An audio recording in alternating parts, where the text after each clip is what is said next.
YouTube? Welcome to the channel. So for first time visitors, this is N-Power Automotive. Welcome to the channel.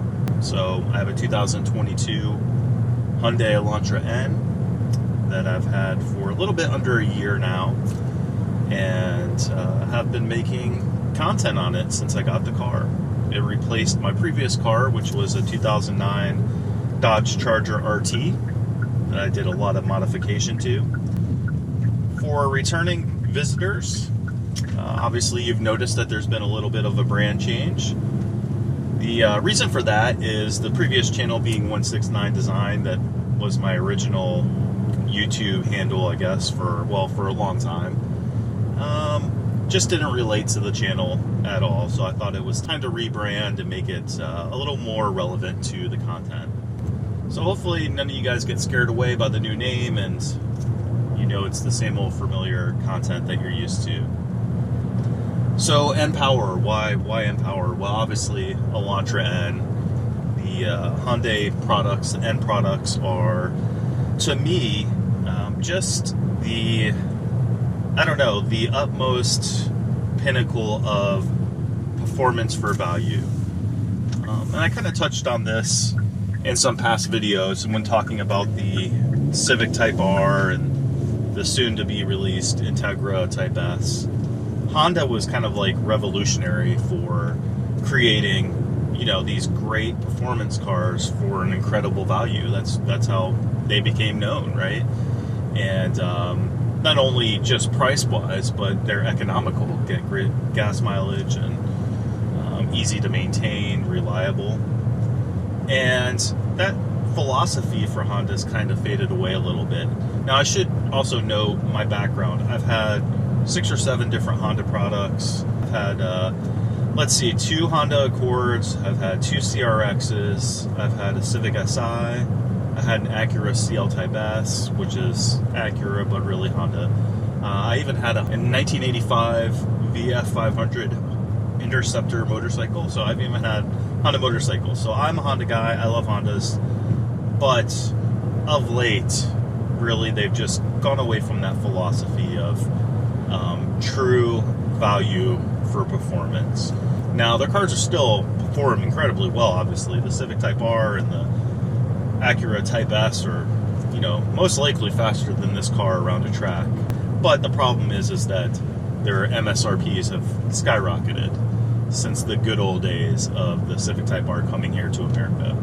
So with all that background on Honda, obviously N-Power relates to the Hyundai N cars. So you have the Hyundai Elantra N, you have the Kona N, and you have the original, the Veloster N.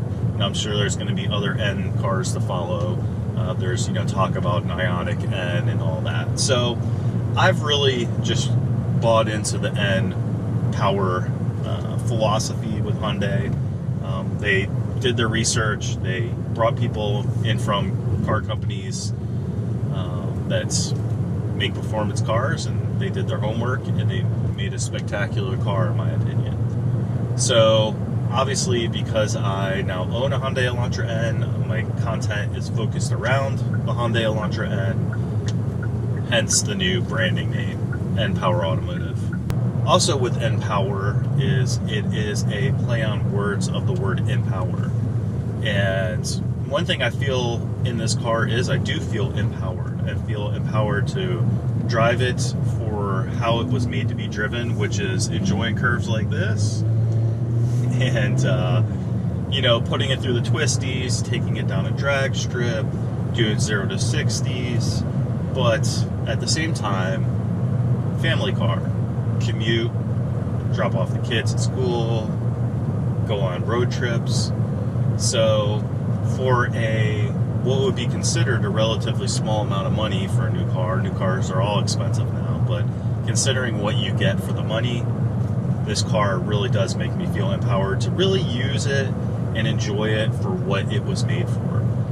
So just wanted to give you guys a little bit of background on the previous channel name, why we've moved on to a new branding with N-Power Automotive.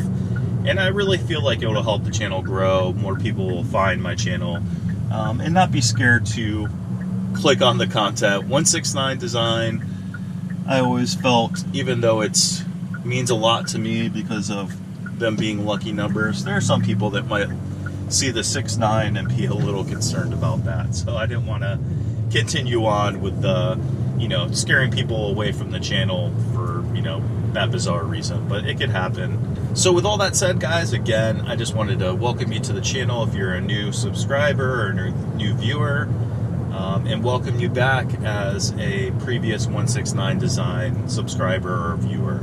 So thanks for coming to the channel. I appreciate you guys viewing and subscribing, and I always enjoy the comments, even if they're negative. I know I'm gonna get negative comments, but I try my best to be lighthearted about them. Feel free to leave a comment, give me your opinion. Do you like the new branding? Do you wish I did something different? Do you wish I stuck to the original? As always, thank you, and again, thanks for coming to the channel. I hope you enjoy the future content and the new branding. Until the next video, peace out.